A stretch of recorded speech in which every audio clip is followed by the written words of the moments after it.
Welcome back, everybody, to the X podcast. I'm really excited today. We're talking to Meg Gluckman. Hi, Meg. How are you doing today? Hi, Brenda. I'm so good. Thanks for having Oh, me on. oh, that's so great. So Meg is out of the Seattle area, and in Western Washington.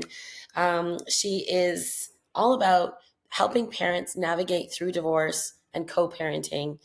But today I'm going to talk to her specifically about midlife women and when we're going through divorce and co-parenting, and ironically starting up businesses. Hmm. Looking at a career change possibly. Like, there's all this sort of stuff that might be, switching around for us.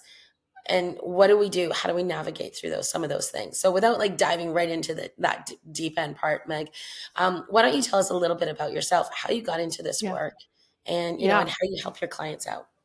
sure. Well, I'll go back to my divorce Okay. and start with that, which is actually one business ago. So when I got divorced, I had a 2-year-old and a 6-year-old. Wow. And my situation was that I had been the stay-at-home parent Hmm. for about 5 years at that point. I had done some part-time work, but mainly had been stay-at-home. And as I was the one who was kind of looking ahead, I saw the divorce coming. I think we both totally saw the divorce coming, but started to think about what kind of career was I going to get with a 6-year-old and a 2-year-old. And I kept thinking, I'm unemployable. I've been Mm-hmm. home for 5 years. Nobody's going to want to hire me. And Hmm. at this point, I have a bachelor's degree. I have an MBA. I'm I have a lot of skills. I've Yeah, worked in many jobs, different careers. I'm highly employable, but to my brain at that point, sure. I was unemployable. And Well, I so, mean, yeah, like the thing that I can relate to around that, just to interject, even like when I took my two maternity leaves, my kids are like back to back in ages. And I had so roughly like 1.5 to 2 years off in maternity leaves.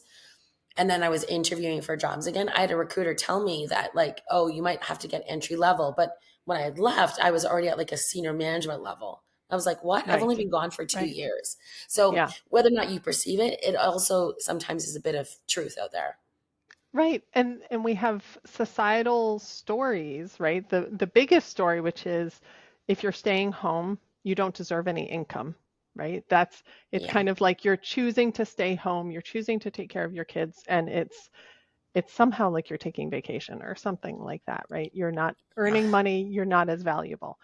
Um, and so it makes sense that so many of us Hmm. have that thought that I'm unemployable or I need to come in at a lower pay grade than I left.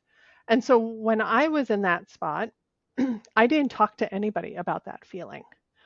I didn't think anybody would understand or that it was Hmm. really just about me. Everybody else was perfect out there, but I was the only one who was feeling this way. And so I decided, well, since no one's going to hire me, which was just my belief, I never actually applied for a single job. Oh, wow. I just Okay. decided nobody was going to hire me.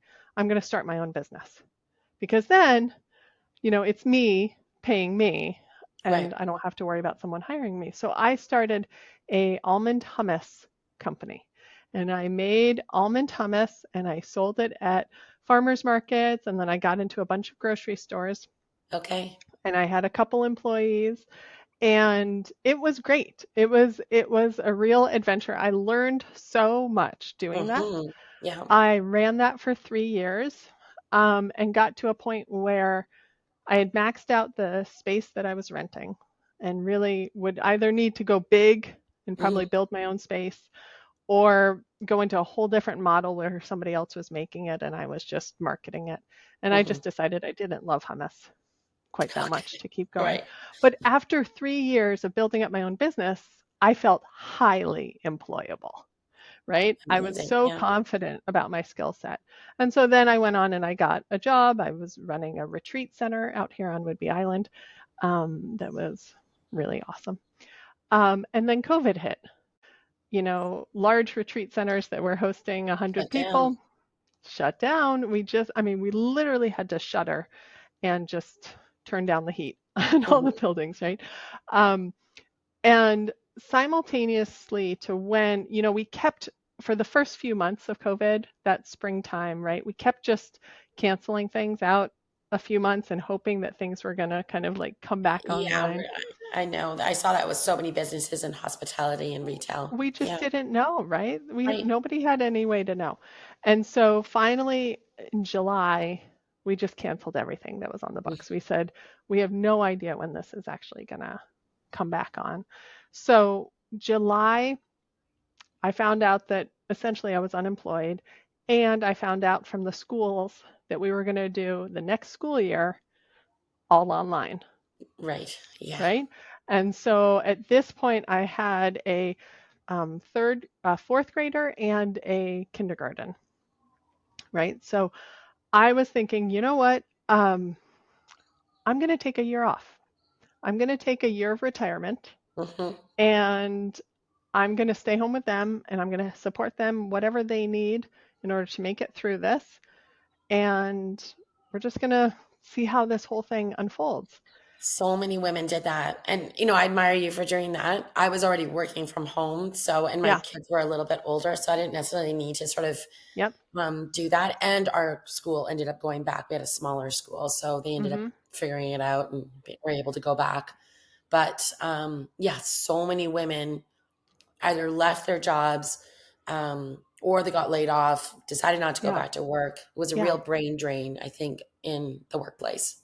Yeah. And I don't think we as a culture really acknowledge how much that shift, like the ripple effect that that had in so many people's lives. Like if I had continued in the position that I was in, where would I have been in 4 or 5 years?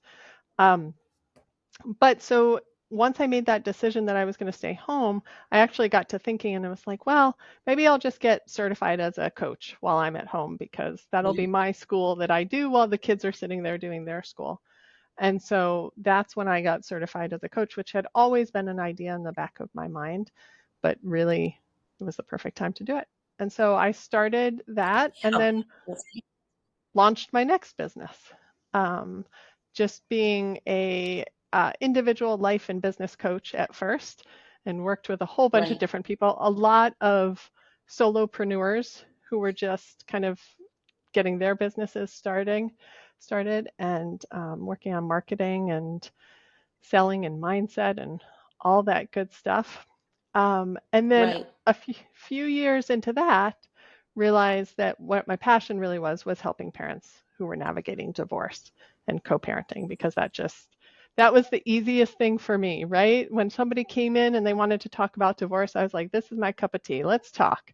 Like this is Okay. this is great. Whereas other coaches are like, oh no, please don't bring that here. Um, I was totally game.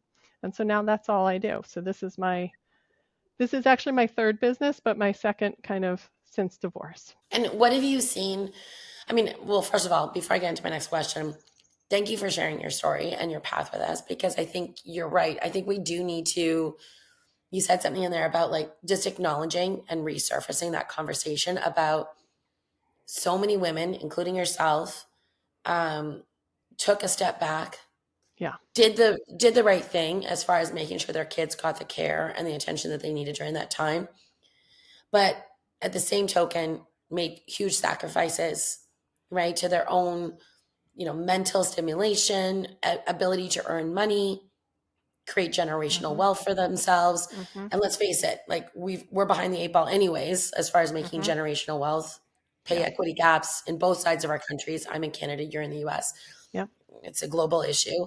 And creating generational wealth, it's like we are, like, as far as midlife women, we are the group. Yes, maybe our moms worked, maybe our grandmothers worked, maybe they worked in the family business, but creating our own income, we're really that sort of like pioneer generation that started doing that Mm-hmm. collectively, going to university, building our own businesses, or having corporate careers. And to have times where, never mind recessions, all these other things, layoffs that just happen in our lifetime, but to have like it like forced upon us, almost like there was no solution from government or healthcare to say this. And I Mm-hmm. even knew like people that were together in, still like in a marriage, that also was sort of like almost like as a default, the wife or the mother decided to stay at home and the dad stayed in the job. Yeah. So, yeah, I think it's just like we're going to still see like huge long term societal impacts on women's ability to retire, on our ability to care for ourselves, all these type of things that are going to happen as we Yeah. continue to age in this group that we're in right now.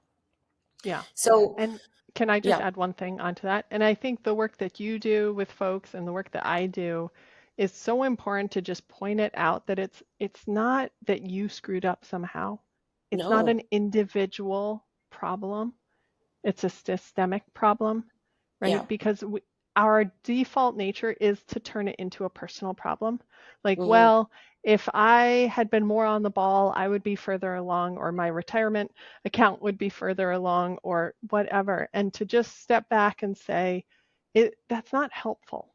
It's not helpful to actually self-blame in this situation. We have to acknowledge the systemic constraints and then just decide from this point, what do you want to do right. going forward? Yeah. And there are like clear stats. Like, I mean, as far as like taking, sure, there's elements of taking personal accountability, but blaming yourself when specifically like September of 2020, so pandemic Yeah, obviously hitting North America in the spring, but September of 2020, like somewhere along the lines of like 450,000 women in the United States quit their jobs because of the pandemic to stay at home and care for children specifically. yeah, There were yeah, other reasons and probably other reasons why, but specifically 400. And then it was like the same amount in October, the same amount in November. Like it was just like, it didn't stop. It wasn't just like a little blip. It just kept going, kept going. So, those are just real hard numbers where it's like, that's a big chunk of like working women out of the mm-hmm, US. mm-hmm, And then when we think about midlife women, it's like, yeah, so we've got maybe another 15 to 20 years working in corporate jobs. I mean, we can yep, still stay working in our own businesses. That's like a big chunk of time where it's like we have to go look for another job, all those type of things midlife. There's already some elements of discrimination against us because we're too old, we don't know mm-hmm, enough, things mm-hmm, like that, right? And our own perceptions about whether or not we're employable. So, yeah, I think it's definitely worth acknowledging. I'm glad that we brought it up because sometimes I just forget, right? You just get into action mode. Like, I just got to make things better versus like, yep, wow, there was a really big course correction there for a lot of women. yeah, So, yeah, when it comes to what you're doing now and helping support parents, and specifically because we're talking today to midlife women that may be going through divorce, thinking about co parenting, what are some of the big challenges that you see, women, midlife women having to navigate through that new yeah, area? yeah. I mean, the first one that comes to mind is scheduling and Mm, just recognizing that whatever way that your family kind of worked through a week or a month or a year yeah. before divorce isn't going to be the same going forward. Oh, And it come, just come is on. I wish it would. it's just inevitable that it won't be the same. And I I'm mean, I do joking. see lots of parents, I know you are.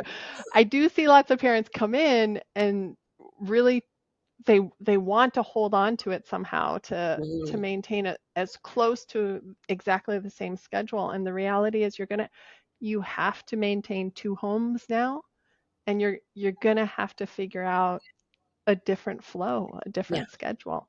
And so what I often see is that folks realize, okay, however I was working before Hmm. doesn't work for this new schedule.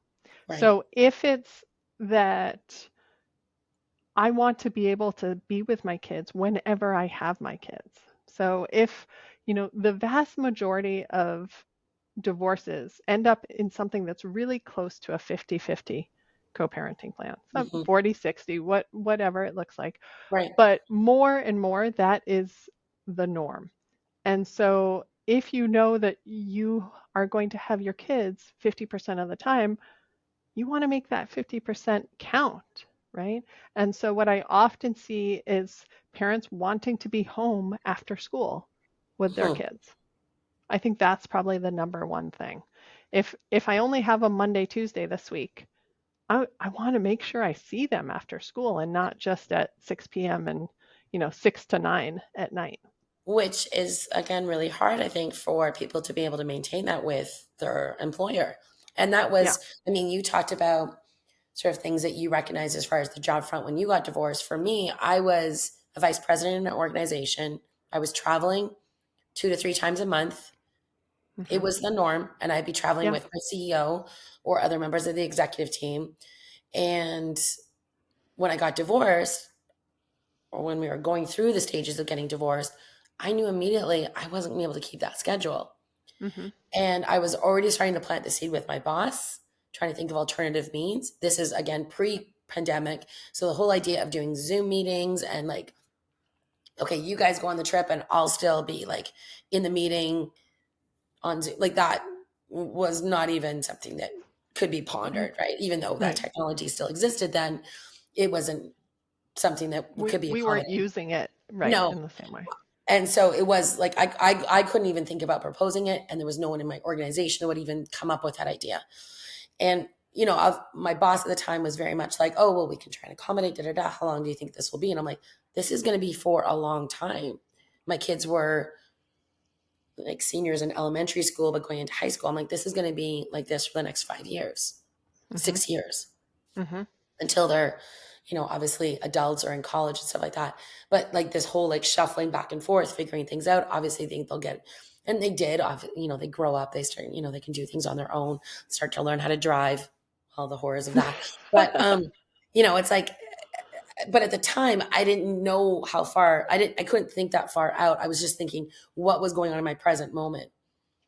And, obviously when there's two adults in the same household, you can share duties, volleyball pickups and soccer drop offs and sick days and all these things. But now it's like, this is the week that you've got them. Yeah. Yeah. And depending on the relationship that you have with your co-parent, they might be like, I was able to we managed to negotiate that. So like if he was in Mhm. town and wasn't on a business trip and someone was sick and I had a really important meeting, he was flexible enough to sub in and I would do the Mhm. same. That's not the Mhm. case for some families. It's like, Mhm. no, you've got the kid this week. That's Yeah. it. It's all on you. And so like the whole schedule thing was a big thing. And Yeah. I joke about like trying to keep those same sort of rituals that you had as a family before when you celebrate holidays, all that sort of stuff. Well, we always did it at my mom's. Well, maybe not now. Yeah. So it's like, being able to accommodate all those things, which, you're already going through the emotions of going through a divorce, but now you got to like think about all these logistics. Yeah. Yeah. And thinking through for years in advance, right? Yeah. So what is that going to look like? So, if they're both toddlers now, but they're going to be doing school sports, and how are we going to do all that carpooling, and who's going to I can't make the even decision imagine. about what we sign them up for, right? Right. There's just so much there. And so I see so many parents come in and say, like we were, alluding to, I want to start my own business so that I have flexibility around my time Hmm. so that I can decide when I'm working and when I'm not, and morph things according to what the kids need. And that can go a whole lot of different ways, Sure. right? Yeah, Right? absolutely. Ongoing. Um, Yeah. So what are some of those practices? Because I mean, every year could look different. I mean, you mentioned mhm, when you went through your divorce, your children were a lot younger than say when my kids. So I kind of already knew a little bit of that path. Like I like they were kind of mhm, set in their sports. Like one right. was into volleyball, one was into basketball. So like we could kind of figure those things out. Yeah, But when it's constantly changing year upon year because your child is changing, your child is yeah, evolving, yeah, they're growing, etc. What are some things like practices that you would say, try and get this in place with your yeah, co-parent? yeah. Well, what I actually like to say is that there is no perfect schedule. Mm, So sometimes folks are like, well, we need to find the exact perfect schedule to put in the parenting plan because this becomes kind of written in stone. And what I just emphasize, there's no way. There's way too many factors, right? There's no way to pick the most perfect parenting plan. mm, But in the best situation, you have a relationship with your co-parent where you can ebb and flow, right? So you have this structure that holds you that you can plan around and you support each other because it's in the kid's best interest that sure. you support each other. And it's also really imperative that we recognize, okay, I'm going to need to build more of a community for myself. Mm, I have depended on my parent, my co-parent or my spouse to pick up the slack in different ways. And maybe I don't want to 100% just depend on them anymore. And so part of what I'm going to need to do during divorce and after is really build out my community so that I have other people I can call. If I'm in a big meeting and it's running late and I'm going to miss school pickup, I either have to leave this important meeting or I'm going to miss school pickup. Who else can I call? Right. Right. And so, how can we build those relationships so that you have a lot of people that you can call no matter what?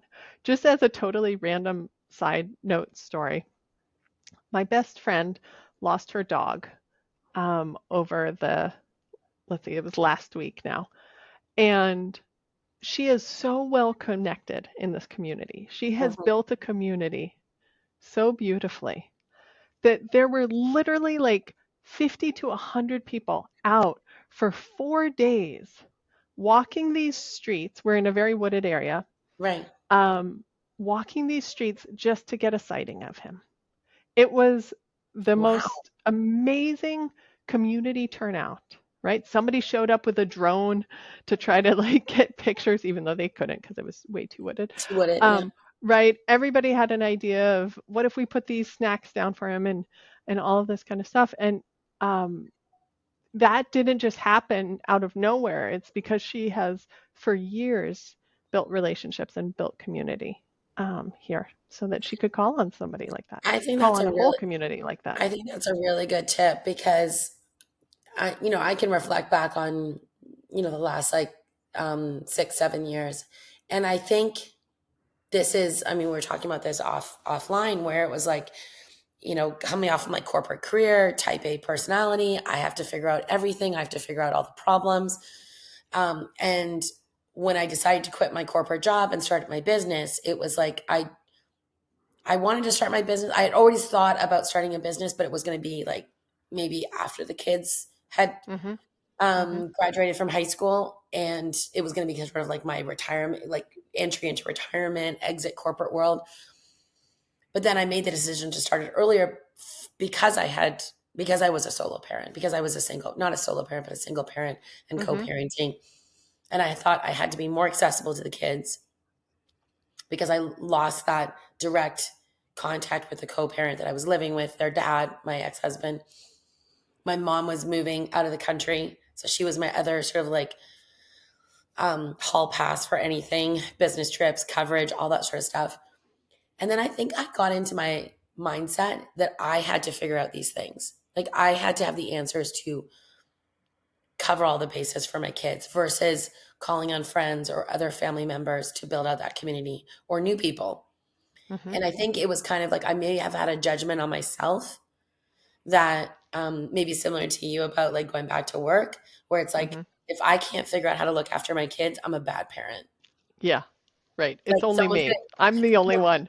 yeah, like I'm the only one that can figure this out. I can only one that, and if I can't, I'm a bad parent, and someone's going to take away my parenting license. I don't know, which Yeah. obviously doesn't exist.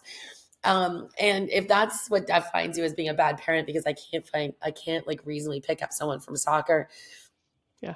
like, and I can't call another mom or another dad to like go. But I guess I never really thought about it until just having the conversation with you now. But it was always that sort of feeling like I can't ask another parent to like sub Right. in for me. Right. So And think about how. I'll just stop working so I can be there. Mm-hmm. Yeah. Mm-hmm. Yeah. And just think about how much we run ourselves ragged trying to do it all. Right. It's exhausting. Yeah. It's Maybe exhausting. versus putting out a call out to all of my parent friends and saying, "Hey, can we set up some type like I'll sub in. Like it's not just like I have to find people that will sub in for me, Right. but Yeah. can I, just volunteer to organize that? Like can we like set our schedules all together and if anyone can't make something, Yeah. we Or can be each even other's just backup. right. Or even just setting the example. Like, I'm going to ask you to support me. Can you just always pick up Susie from soccer practice every Monday and drop her off at my house? Can I Right. ask you to do that? And they're Yeah. like, absolutely. And then you're like, what can I do for you? Yeah. Like, is there something you need right now? No? Okay, great. but know that you can call on me just like I'm asking to call Right. on you, right? Like we're building a culture of like mutual support. That's what Hmm. we're doing, Yeah. right? It doesn't have to be like super complicated. It doesn't have to be mutual in that, reciprocity in that moment, but just know that you can call on me whenever you need it. You know, I Really. used to do single mom dinners with a friend of mine where we always made kind of like a stir fry bowl, right? So we'd have rice and like whatever vegetables. We would literally come together with like whatever was, whatever vegetables were dying in the back of our fridge, right?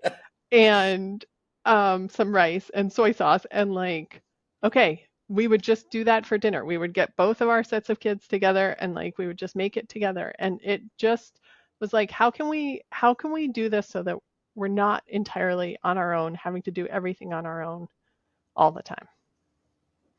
That's Yeah. a really good idea. So scheduling is going to be a factor. Figure that, like, try and like work through that. Build out a community. Yeah. 'Cause I- And just recognizing, okay, is scheduling the number one reason why I'm choosing to start my job? Hmm, Or to sorry, to leave my job and start my business. right. Okay. Am I making that choice because of what the schedule is right now or what I predict it's going to be, right? Hmm, Like you knew looking forward, nothing was going to change about the travel, right. right? And you knew what your kids needed. Sometimes I see folks trying to change it up because the short term schedule is very intense, but longer term it's going to settle down.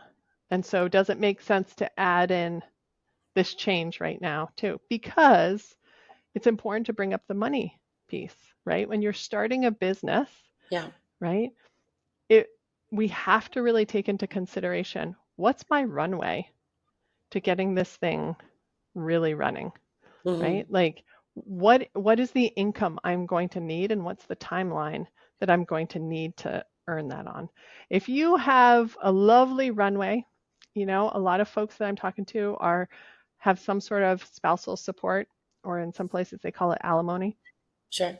that they know, okay, I have 3 years to figure out my own career, and that's Hmm. my runway, right? Okay. And here's the business I think I could build. Here's how I think I could get to earning how much I want to earn. Okay, Right. that sounds like does it sound doable? Does it sound realistic? Okay. But if we don't even consider what's my runway, or we have really um, what would you say, like unreasonable expectations about how fast the business is going to be churning out, you know, money and money Yeah. and money for you, then I.e., that's what don't sets listen us to up. every like guru on social media. Yeah. Right. Well, and especially I would say for folks that are really switching careers. I have a client who has been a nonprofit executive director for 20 years, Right. and she is going to go into consulting other executive directors exactly on the stuff that she specialized in as an ED. It's Hmm. a very short step for her. Right. She is super well connected. People are already asking her, even before she's left her job, are already asking her to support them on special projects that they're doing and consult, Amazing. right? Yeah. Her transition is going to be pretty easy. She still doesn't know necessarily how the cash flow is going to work out. She will figure that out. But that's really different than someone who's coming from, okay, I was in corporate and I was doing marketing or I was a product manager and now I'm going to, do Reiki or be I don't know, something very different, something Right. very, very different, Where right? you have to learn a whole new set of skills Yes. around that area of like service that you're going to provide or product Yes. offering, plus starting up a business, Right. plus going Right. through your divorce, Yes. plus All of co-parenting. these things, Yeah. right? And I have to learn marketing and I have to learn how to sell this new thing. And maybe Hmm. I've never had to do that before. I think that's one thing we very much underestimate, like Right. what it takes to actually sell something and market something. Um, so I think that's kind of just like a reality check. Okay, if you have unlimited runway, to be able to build this business, and this is Mhm. what you want to do, start from scratch on something and build it up, great. Like, let's do it. That sounds like a passion project that has potential to turn into a business, right? But if you don't have that much runway, then what are your, like, what else do you want to be aware of? What else do you want to think about? Because one of the worst pressures, right, to put on a business is to be stressing about money. Mhm. Yeah. And I also would add in there too, I mean, everyone's at different stages in their divorce and their transition Mm-hmm. out of it. Like, we're not even talking about, like, I mean, my divorce was, I mean, if I had to sort of give it an assessment, it was a fairly clean, um, Mm-hmm. if someone's looking at it from a 30,000-foot level, like, we Yeah. weren't dealing with factors of abuse or, any financial like burdens. Like, we both like could, Yeah. stand on our feet afterwards. So there was like those Mm-hmm. type of things. But at the same time, there's still the emotional upheaval that you're personally going Absolutely. through as you're Yeah. also parenting, co-parenting, navigating all those waters. Yeah, I mean, I think that was the thing too. Like, I took a year off to have that Mm-hmm. gap year just so that I could get myself healthy. Mm-hmm. Because the years leading up to the divorce, I was not healthy. I was working a Yeah. lot. Like, sometimes I would be like living off of Doritos and red wine, spending time in Mm-hmm. hotel rooms, ordering dessert Yeah. because I deserved it, like whatever all those things were. Yeah. So physically, mentally, emotionally, I wasn't necessarily in the right spot the years leading up to the divorce. Then the divorce happened. Then it was like, okay, what do I do next? I needed a Yeah. year just to kind of, am I eating right? Am I sleeping right? I was also going through Mm-hmm. perimenopause. I didn't even realize it at the time because nobody Let's was let's talking bring her into the room. Yeah. Nobody was talking about perimenopause, menopause, including my mother, that should have like maybe given me some pointers, but nobody talked about it. So Yeah. I'm going through all this sort of stuff already, not feeling great physically, mentally, emotionally, because I'm going through divorce. And then I didn't even realize I was also going through perimenopause Yeah. until like a few years later. And I was like, okay, this is now like all making sense now. Mm-hmm. And I needed Mm-hmm. that time. And so I think that's the other thing too, is that before you start layering on the complexities of adding a new business, have you also healed yourself? Yeah. And not everyone's going to be in those situations. Again, the luxuries, all those type of things that we just talked Mm-hmm. about, the privileges that you may have. But these are some things to consider because, I'm in the coaching world. I'm in the biz coaching world. I've done life coaching, leadership coaching. My business has evolved. And there were times Mm-hmm. where I'm like, okay, I'm coaching you on your life. I'm not feeling that great about my own life. Right. And, some of the things, obviously as a coach is like, you got to check yourself at the door before Yeah. you start coaching others. And it was like, okay, I need to make sure that I have good routines in place because how can I Yeah. be espousing this type of, mantra or mission when I might not even necessarily be the right person to be talking about this. Yeah. So I think Yeah. that's some of the work too that needs to happen before you start up that business. Yeah. Absolutely. And I just want to emphasize that most of us don't get to a divorce without a lot of stress and strain in our lives leading up to it, right? I mean, there are some random folks who, think everything's all rainbows and daisies and their partner totally surprises them out of the blue. But for most of us, there's been tension and there's Yeah. been conflict up to this point, right? So I love you bringing in perimenopause is in there, but probably from the conflict, there's probably stress, there's strain, our cortisol is totally off, our sleep is probably off, hormonally we're just kind of a tornado Right. of things, right? And so when we think about starting a business from that space, we have to be realistic about the business is going to take more from us as well. Hmm. And the way that I like to think about that or the example that I give is that when we start a new business, we are going to step into a lot of situations where we are vulnerable, right? We are pitching our new service, right? Or we're, trying to show someone how we can help them. We are talking about ourselves in a different way than we have. We're making offers to people. It takes something from us. Like it can fill us up as well, but it also can take energy from Oh us. yeah. And Yeah. if we're already starting from a depleted tank, we Hmm. have to be realistic of, is this in my best interest? Is this in my overall health's best interest, Right. right? Yeah. Yeah. And so I'm not going to tell anybody that's listening to the podcast today or yourself, don't start a business No. while you're going through a divorce or not. Because I think, we talked about it before we started recording. There's a lot of people that start up businesses when they're going through a divorce Yeah. or during that Yeah. sort of time Yeah. period. And so I'm never going to tell someone not to, but I think these are some things, lessons learned from both of us and Mhm. also working with our clients, that it's Mhm. like it is a physical, mental toll. And Yeah. obviously, if you're going through it at midlife, there's going to be some other things like perimenopause that might, Yeah. be a bit of a derailer for you. Yeah. But Let why? me can I Yeah, add one thing right on, because I yeah. don't want to be a Debbie Downer either No, no. completely here. But I want to say that when, like, for instance, when I started my hummus business just as I was coming out of the divorce, it was awesome Mm, because I was learning all this new stuff. I was reinventing myself right. as I was coming out of this divorce. I was suddenly being like, I'm now like a food business owner. Like, I make up recipes and I sell a food product. Like, I've never done this before in my life. It's not like I was a chef and then I became like started making this product. This is the only product that I ever made. And, it was like a totally new identity. And I think that that is also very appealing as we're coming through a divorce, that, like, okay, I'm going to reinvent myself, and this is part of the way that I'm going to reinvent myself. Yeah, and I think it's really important for women because a lot of times we lose our identity, Hmm. when we go through motherhood. And not to say that that's a bad thing about motherhood or our children are at fault for that. I mean, women have done that for centuries, so I'm not like, speaking something new here.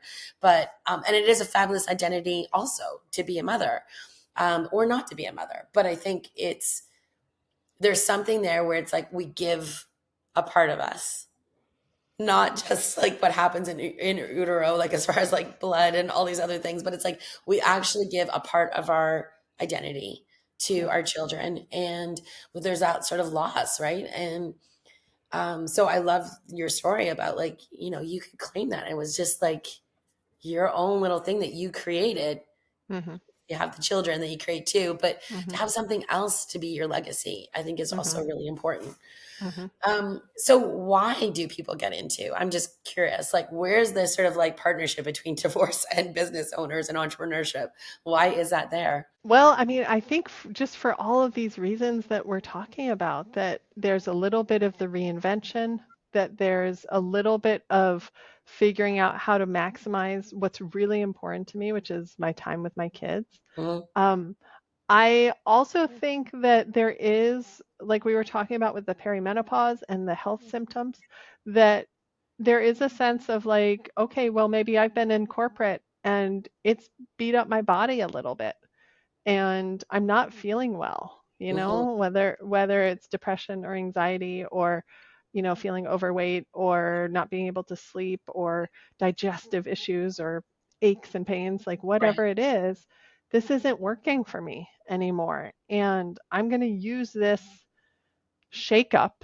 Um, Author Bruce Feiler calls it life quakes, Hmm. right? It's like Yeah. this thing in my life that's like shaking everything up, and I am reconsidering my whole identity, right? This is my life quake moment. So the divorce is my life quake. Okay, things are going to change. My Right. health is going to change. I'm going to change how I spend my time, who I'm most invested in. Is it the business that I'm working for, or is it my kids? Is it myself? Um, I think that there's just like a lot of factors all at once that create this perfect storm where people are like, I think I want to start my own business. Yeah, I would have to agree with you.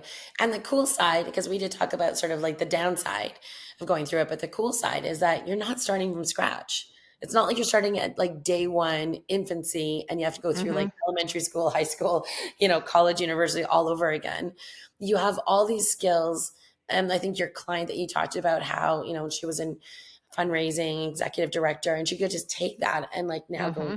consulting, which I think is great. So there is those crossovers, but I think Yeah. there's also this opportunity. Hey, if you do want to become the Reiki teacher, or you want to like scrap everything that you've been Yeah. doing, just remember though too, even if you are starting up again, like probably like with your coaching program that you did when you took a year off, it Mm-hmm. wasn't like you were like, oh, I've never opened a book before, I've never listened to Right. instruction. You'd gone through Right. your undergrad, you had your MBA, like you know what it means to like learn and apply skills. Mm-hmm. So Mm-hmm. even though this is maybe something new and there were moments where you probably felt like you weren't doing a good job, Yeah. it's like you knew you could pull yourself out of it because you kind of had that, like, so it's like, I look at it like, a lot of the women I work with in their 50s, 45, 50s, in that range. I'm like, okay, you've Yeah. been on the planet for the last 45 years. We're not Totally. scrapping any of that. So this turnaround period that you're in right now, or this life quake that you're going through, Yeah. it's not going to be as long as the last 45 years.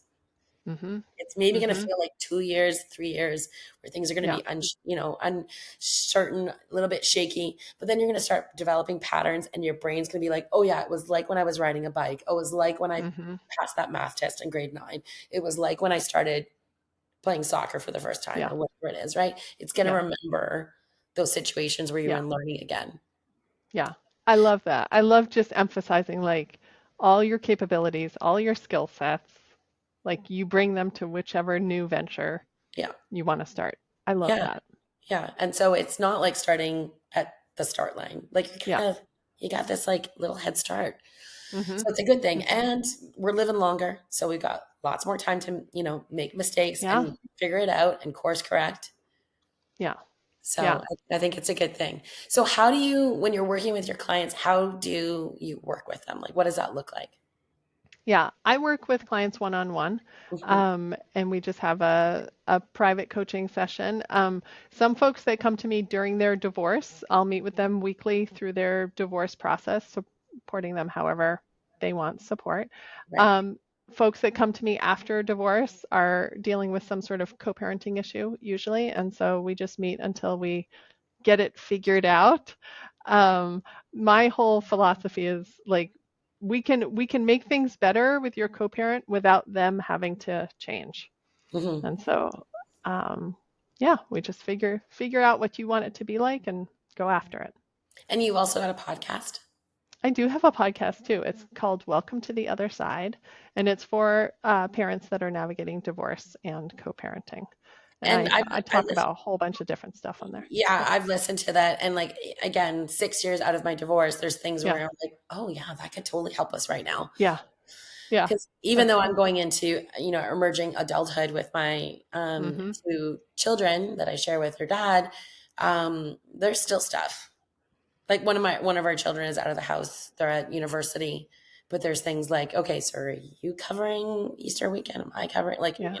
reconciling expenses? And oh, did you see the Uber charges last month? And That's so good. like the Uber Yeah. Eats, and we're like, okay, Yeah. I thought we paid for, Uh-huh. cafeteria, dorm, residency food. Why are Uh-huh. there Uber Eats charges? So it's like, but like we're still kind of like having to manage. And I think that's interesting because I grew up with divorced parents, and I've gone back now to my dad, and I've said, so like, do you still like talk to mom about me, about like stuff Mm-hmm. going on in my life? He's like, well, when we have like joint family stuff and it's like my daughter's birthday or something like that, both my Yeah. parents will come to it, Yeah. and they will talk about me and like Yeah. what I'm going Yeah. through or something like that. It's Yeah. funny because I'm like, when will that stop? And I'm like, they're well into Never. their 70s. I'm into my 50s. They're still like Yeah. technically Yeah. co-parenting. Yeah. It is a lifetime relationship, Yeah. right? And I definitely talk to my clients about that this is not something that's going to be done when they're 18. It's not going to be done when they're 24 and have graduated from college. Like this is going to be a lifetime relationship. And so it is what it is right now as you navigate divorce, whatever it looks like, right? Mhm. And you get to choose what it looks like going forward, right? There's a lot that can evolve and change over the Yeah, years. absolutely. So Hmm. Meg, where can people find you if they want to connect in with you? What does that look like? Yeah. Yeah. They're welcome to come over to my website. It's just my name, meggluckman.com. And I have a bunch of free resources over there for co-parenting, especially my handout, which is 5 questions to ask yourself to prepare for any divorce or co-parenting meeting. I Oh, good. find that folks that are nervous or hesitant or anxious going into co-parenting or divorce meetings, right, aren't able to focus, aren't able to articulate what they want as well. And so I provided some questions to help prep for any of those meetings. Amazing. So we'll make sure that we Yeah, share the link in the show thank you. notes for people and they can get to that really easily, as well as your podcast. Yeah, Um, I have one last question for you. So yeah. maybe this is for your divorced parents, co-parents out there that you help serve, or maybe this is just for you. But if I was to give you a billboard and you could put anything on it and it could be anywhere in the world, what would it Oh, say and where would it be? I love it. It would say you're going to be okay no matter what.